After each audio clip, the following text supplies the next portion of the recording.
Hey everybody, welcome back to When Words Fail Music Speaks podcast where we fight depression with the power of music. I am your professional handicapped host, James Cox, and I got another interview today.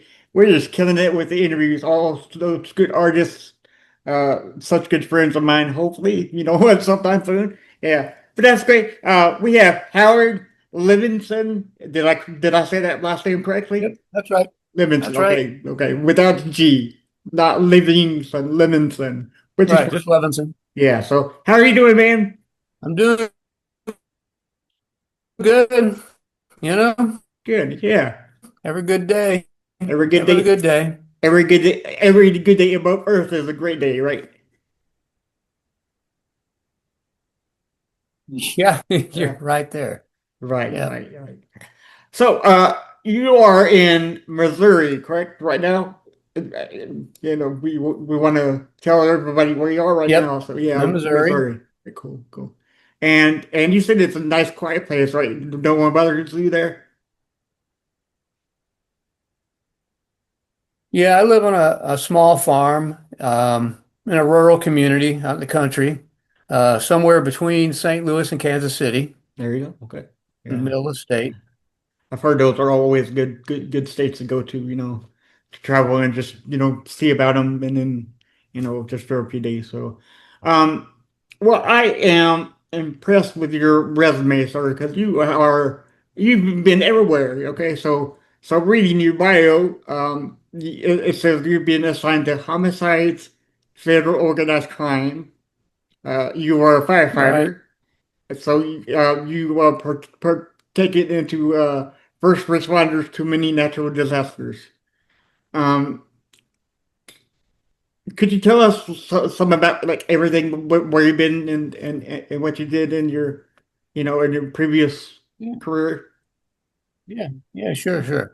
Well, I mean, yeah, I've had a pretty varied occupational career, so to speak. I started off, when I was younger as a paramedic, and I was a paramedic firefighter for a while, and I transitioned over to law enforcement, where I worked as a bunch of different assignments for about 22 years. Um, I did another 15 after that in corporate investigations, doing fraud investigations, and during that whole time, I was assigned to some disaster response teams. So I've responded to almost every national disaster. We're talking hurricanes, tornadoes, those kind of things Yeah, since 9/11.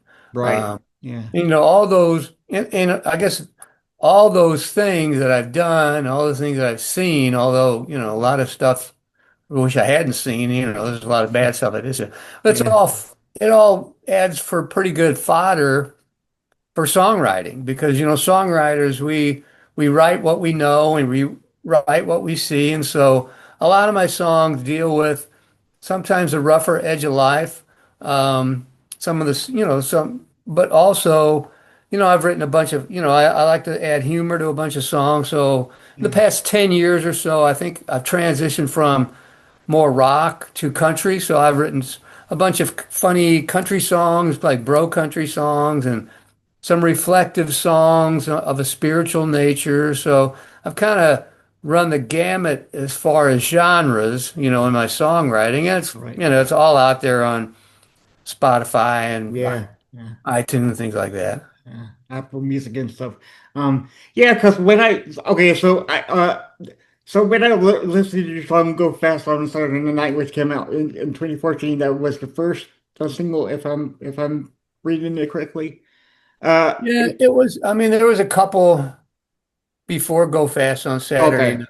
okay, Um, I think the first time I went to Nashville was probably in 2011 or 12, and I recorded three songs with a producer. One of those was a reflective one called "Still Small Voice." That's a line from the Old Testament, so it's kind of a reflective spiritual number. And then I recorded one called "Distance Between Love and Hate," which is a really good rock song. Well, that was kind of yeah. shameless self-promotion, but anyway. That's Um, all right. And I'm trying to think what the third one was. But anyway, but then I Yeah. went back to Nashville several times and recorded some other, including Go Fast on Saturday Night, which is kind of a NASCAR, a Motorhead guy song, like Yes. who wants to build a car and go fast, That's right. Yeah, I love Motorhead. Yeah, yeah. But when I was listening to Go Fast on Saturday night, I couldn't but help recognizing the guitar sounded over like surfer music. Yeah, And it that's so has great. Yeah, yeah. it's got that do do do do do do do do, kind of Yes. like I don't know if you know Dick Dale, kind of like that Y- Dick Dale sound. Yeah. Yeah. Yeah, I Yeah. wanted to have that in there. And when I played it live, when I had a little group together the first time, we had a guy that had a stand-up bass, he go boom boom boom boom boom boom boom boom. That was pretty Right. funny. Yeah. Yeah. Yeah, Nice. it Yeah. sounded great.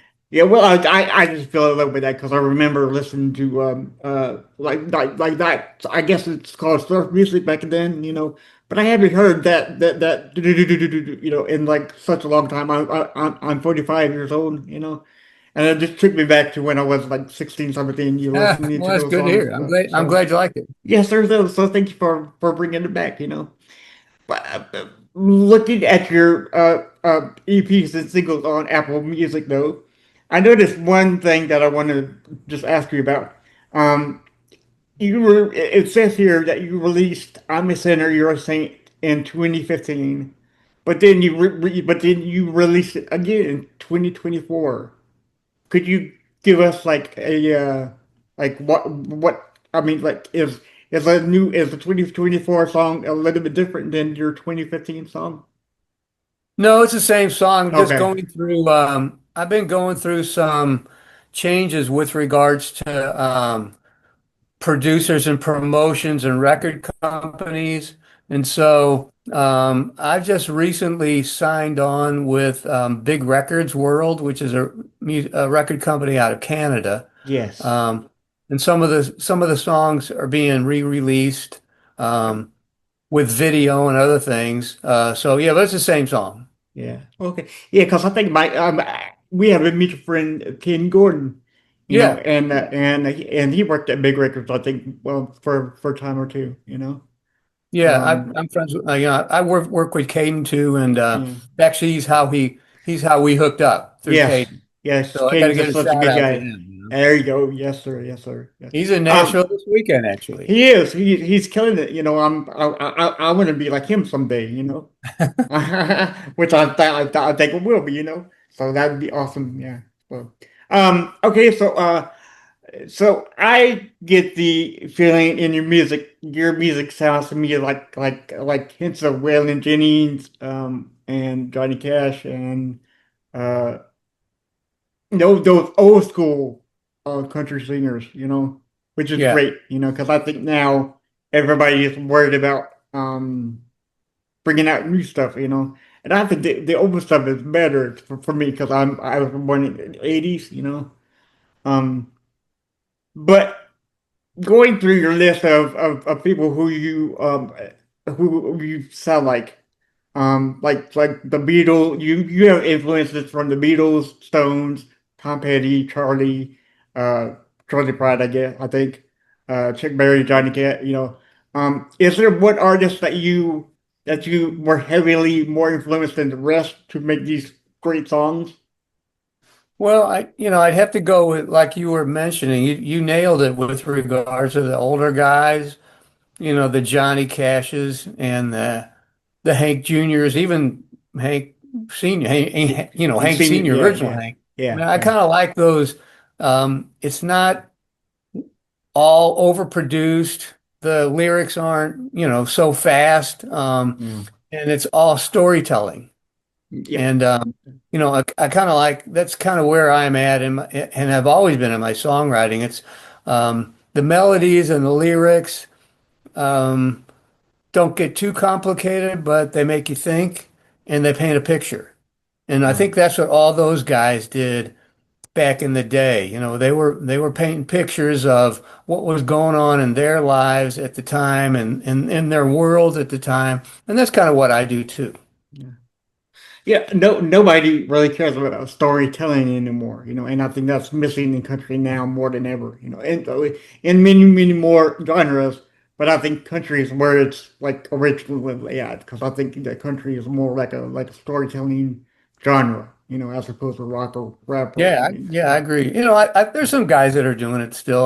yeah, Um, Chris Stapleton's a Krista, good songwriter yes, a really good musician. And, even though Jelly Roll does kind of more of a rap sometimes, if you listen to a lot of lyrics in his songs, they're telling a pretty damn good dark story, and right, yeah, pretty good music. But some of the other stuff that's most recent, that's more, it's Nashville produced, but it's more pop. It's yeah, not so much country. no. I'm still stuck. I'm an old guy, so I'm kind of still stuck in the old ways. I am too, man. There's nothing like the old school country, especially Waylon Jennings and Johnny Cash and that, Yeah, the Chris exactly. Christopherson and stuff like that. So, we mentioned that you're in Missouri. So, in what ways do you feel like your upbringing in Missouri shapes your music compared to, let's say, Nashville sound? Well, since it's still the middle of the country and still flyover country, I think everybody um, in my area, I spent my growing up years and everything in St. Louis. So I had the influences of a city, although St. Louis is a small town compared to major cities. Yeah, But still, it's all pretty much, you know, the flyover Bible Belt type people, you know. And so it's not so much different than Nashville, but it's way different than New York, or LA. yeah, yeah. Um, Okay, so speaking of many different places that you just mentioned, so on your website, howardlevinson.net for everybody who's listening, can go to the events and gigs, Yeah. and you are coming up on a major Missouri tour, correct? Well, Yes. I'm playing primarily in Missouri. I'm not Okay. on Oh, tour. okay. Although, Big Records World, the record company is interested in potentially putting together a tour of the United States, Yeah. primarily, I think, central United States, because there's some other big records. So, who knows? Maybe they'll get a bus and travel and do a big loop around, flyover country. But anyway, yeah, I play primarily around where I live, in small towns within 150 miles of here. I'll do Right. gigs. So, like, today, I got a gig that's about 40 miles from here tonight, and then I've got two tomorrow. One that's in a resort community called Lake of the Ozarks. That's an afternoon gig, and that's about, an hour and 45 minutes from here. And then I swing back around here to another place not too far, another half hour or so from here that's east of me. So yeah, I'm kind of doing a loop tomorrow Yeah. between Yeah. today and tomorrow. But it's Well, not a you're tour, just you're weekend gigs. right. Well, you sound very busy, although it's near your house. You're not going too far away from your house, so that's good. That's good. You're keeping busy, and I love the fact that you're getting Yeah. on and making music for everybody. Um, but during your shows, can you describe a particular moment or experience during one of your performances that profoundly impacted you as an artist? Well, I can tell you, it's really um, it's really good when you're playing a song and somebody knows it, And so I've got a I've got a song called "Cut One, We All Bleed."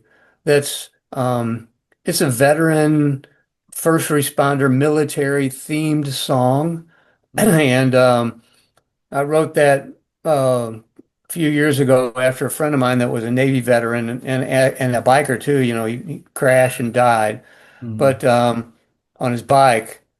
And so if you're in the military or if you're a first responder, this kind of is for you. It's kind of like those are the jobs where loyalty and brotherhood is tantamount. And so when I play that song and a veteran or a cop or something like that fireman comes up to me, a medic comes up to me and says, "Man, that really touched me." Yeah, That makes me feel good, yeah, And that's what I think as a songwriters, that's pretty much what we're all looking for. right, yeah. Well, I think you just answered my next question because my next question is, what emotions do you hope to captivate from your audiences when they hear your songs about broken hearts or say like fast cars? And I think you just said it, because it always speaks to your soul when somebody comes up to you after a show and said, thank you for writing that song. That song means so much to me, right? Yeah, I mean those are the moments that make songwriting and performing worth it. And then I've got, on the flip side of that, I got this song. It's kind of a bro country rockabilly song called Trucks, Guns, Girls, Money, and Beer. Yes, it's such a And good song. that's a popular song in bars, obviously, because Well, there's yeah. a bunch of guys in there that like girls, trucks, guns. And so if when I play that song, there's usually, if somebody's been to one of my shows before, there's usually somebody who will say, "Hey, play that trucks, guns, girls song." So it's makes you laugh, and Right, that's it makes you feel good when people like your songs and they get some fun out of it.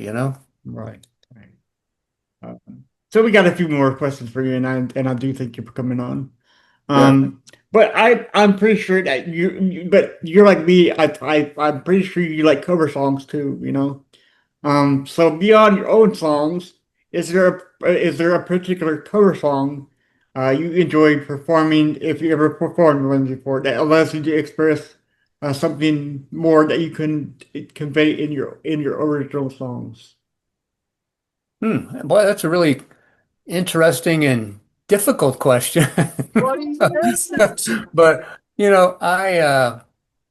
I'm a big fan of Tom Petty and and Johnny Cash, Right. uh, and Bob Dylan. So those three guys go through my head when I think about cover songs. I do cover songs from all three of them. Um, but you know, I kind of like on the Tom Petty songs. Um, he does a song called "Last Dance with Mary Jane" or "Mary Yes. Jane's Last Dance." Yeah, something like that. Uh, Yeah.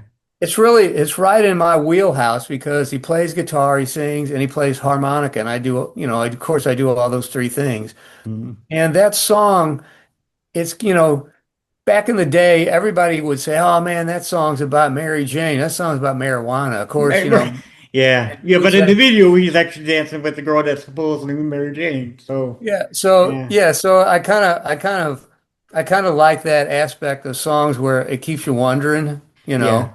And I don't write too many songs where you have to think, wonder, well, what does that really mean? Because I try to be a little bit more upfront. right. Speaking of Tom Petty, I interviewed like a tribute band earlier, um, but I have you on. So, what is your favorite of all Tom Petty songs ever? Favorite Tom Petty song? Yes. Uh, Probably Breakdown. Okay. Yeah. Okay. Perfect. Yeah, that's Breakdown. awesome. Right there. Yeah, I mean, all of them are great, but Yeah.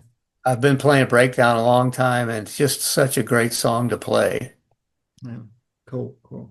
Especially Uh, if you've heard his live version, that's really cool. Like I really like the live version yeah. best, because he really gets in. I need to Sorry to hear listen. when he passed away, man. Yeah. That was rough. Did he go from cancer? I think he went from cancer, right? No, No, or just he had been, the story I've read about is he had been injured and he'd been on a lot of pain meds, hurt his back or hip or something. He was taking a lot of pain meds, and apparently after a gig, he apparently took some fentanyl and a few other things, and he okay. just didn't wake up. Oh man, yeah, that's yeah. Because I've heard so many stories about fentanyl and these musicians. It's unbelievable, But yeah. Yeah, So going back to your music, really. what is a non-musical art form or experience that you had has significantly shaped your creative process? Non-musical. Well, I'd have Non-musical, to say writing because right? Okay. I've been a writer a long time, and I've written three novels. Um, so, and I've written some technical stuff during my careers. I've written some magazine journal articles, in police journals and Yeah. emergency medical journals, in my history. But I've written three books, and so those are kind of the things that are non-musical, but keep those creative juices flowing. Yeah. Uh, it's funny that you mentioned writing because I do have a question about that. With many artists, I understand that there are some songs that are written in 15 minutes, with some artists, For you, how long does it take you to write songs? Or like, okay, so do you write songs or do songs write themselves within your, you know? I mean, it starts off with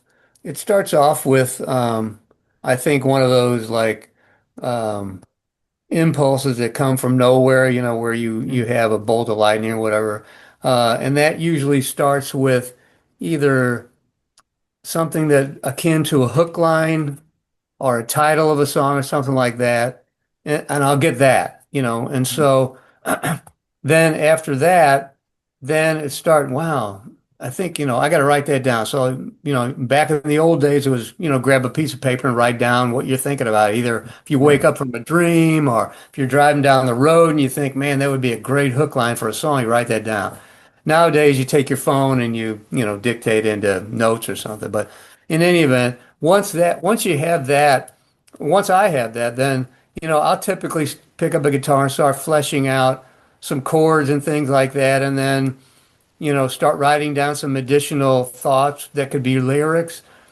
And I tell you, it could be anywhere from a month to a year that Mm, it'll take me to finish a song to where I think it's ready to go into the mm, studio. right. Um, I mean, I've got three songs I'm working on kind of concurrently right now that I hope to have done for to record this summer. And one of them, it took me probably I'd say about 2 months to get done because it was a pretty straightforward, bluesy rock and roll three-chord number about a guy. Actually, I read it kind of like about a friend of mine um, he's had two wives, and they were both skinny blonde, and both are batshit crazy. Oh And yeah.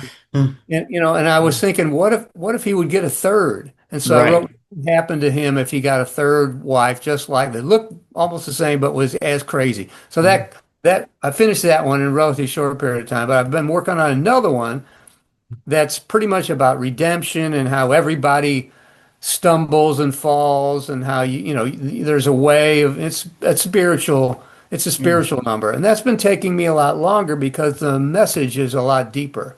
Yeah. So that one's been going, I guess, probably 6 months or better, Okay. and I'm not pushed by anybody to finish my songs until I'm ready. I mean, Right. if you've ever read anything about Leonard Cohen and writing the song Hallelujah that everybody and their brother has covered. I think he wrote that, and it took him 7 years to finally finish it, So, Well, look where it's at now. Everybody yeah, covers it, so yeah, exactly. So, yeah, that's my process. It starts with that and yeah. ends with a lot of work. Yeah. Well, I'm so glad you don't have a like a big record label, because I don't like it when they push artists to release something, especially people like you're trying to convey like a spiritual song, because I know of a band called Trivium, and they were signed to a big label, and they were forced to make a whole album in 6 days, Oh my gosh. and they did it. They did it, Man, but it's like it's the story but of it's creation. yeah, exactly. Yeah, but it's not their best album, and they said this is not the best album. We did it in 6 days, because we were forced, by this. I forget which company it was, but so yeah, so you're not signed to a big label, yeah, because you said you were signed to big records, and I think they give you enough space in your own time to release Yeah, songs, yeah. right? Yeah, Vic Records and Caden and yeah, guys like that. Um, they're they're it's kind of like what they kind of have indie artists, and they're not it's not driven by time and money. It's driven by quality of work. And right, so yeah, there's nobody pressing you to say, hey, come out with a song next week. Nothing like right, that. yeah, yeah, yeah. Well, like I said, I guess the motto is still true.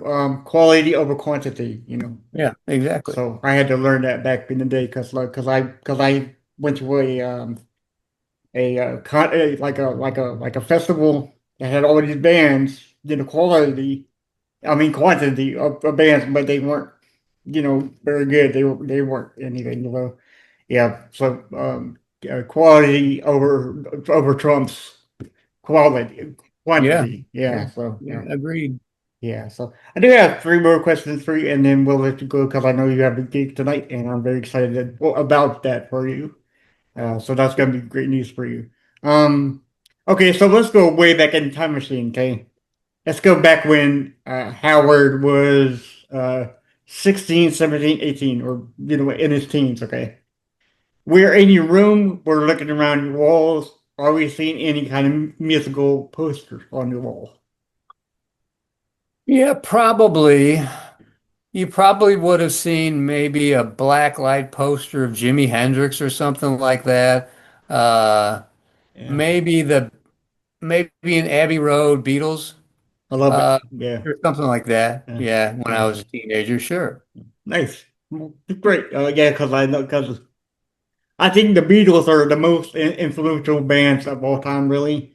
Because I've had a lot of guests on, and they always rave about the Beatles, Beatles, Beatles, Beatles, and I always ask them, "Do you prefer Rolling Stones or the Beatles?" And my number one answer is always the Beatles. I have like two Rolling Stones out of like 5 years, you know. Do you share that same sentiment, or is the Rolling Stones like, in your opinion, are they a little bit better than the Beatles? I think if you go into songwriting and versatility, Yeah, um, you have to go with Beatles, yeah, you know. yeah. I mean, if you It- look at the over if you look 30,000 feet on their work, it's like holy cow. right. Yeah, you know and yeah. I mean I'm not saying that Stones aren't that No, no, influential in they're that, great. but Yeah. yeah, I got to go with the Beatles. Yeah.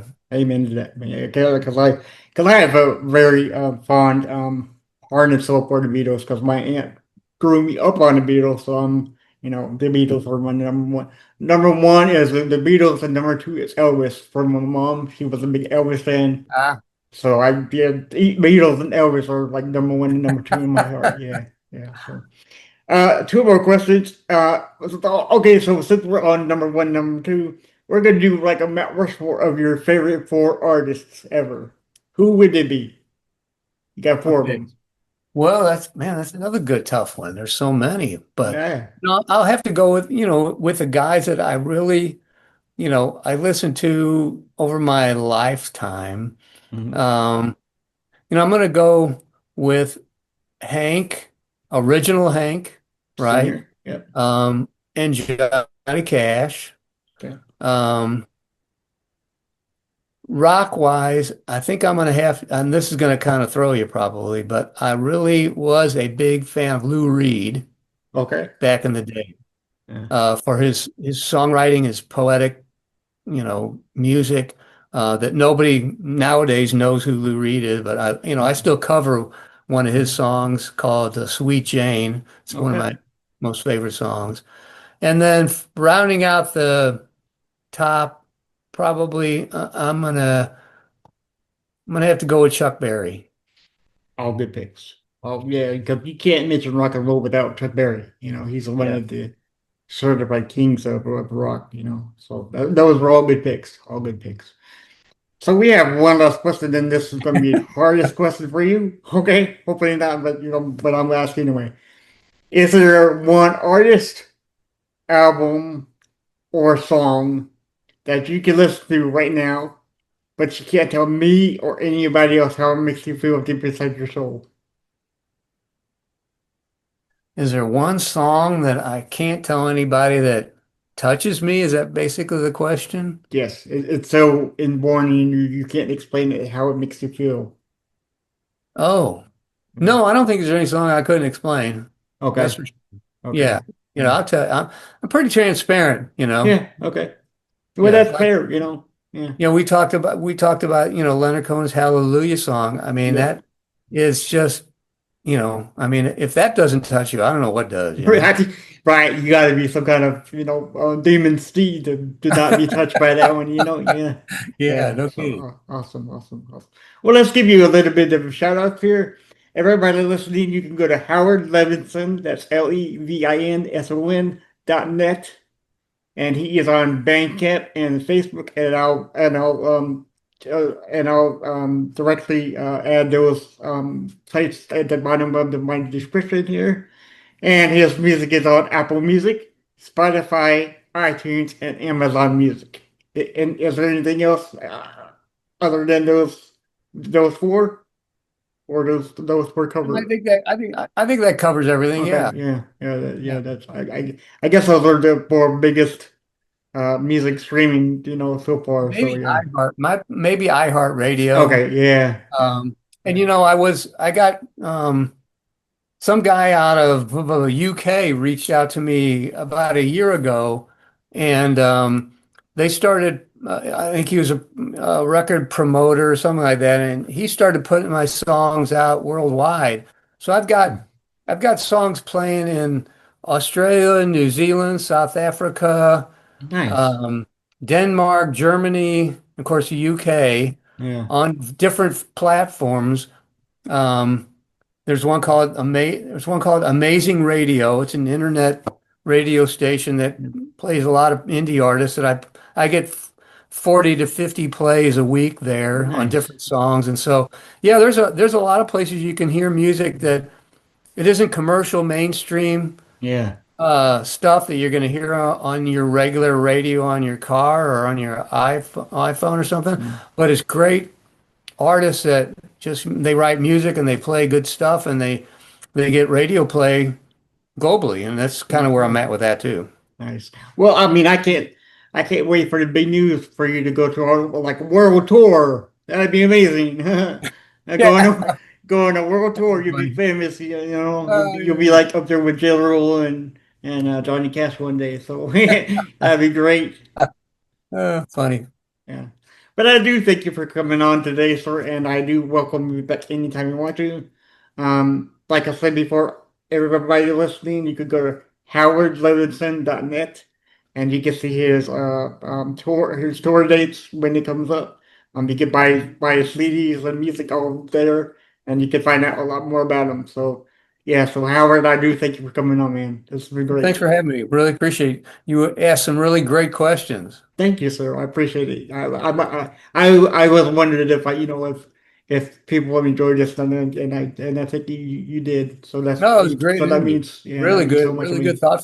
Really good, thoughtful stuff. No doubt about it. Thank you, sir. All right. And with that said, everybody, thank you for listening, and always remember when words fail, music speaks. Bye, guys.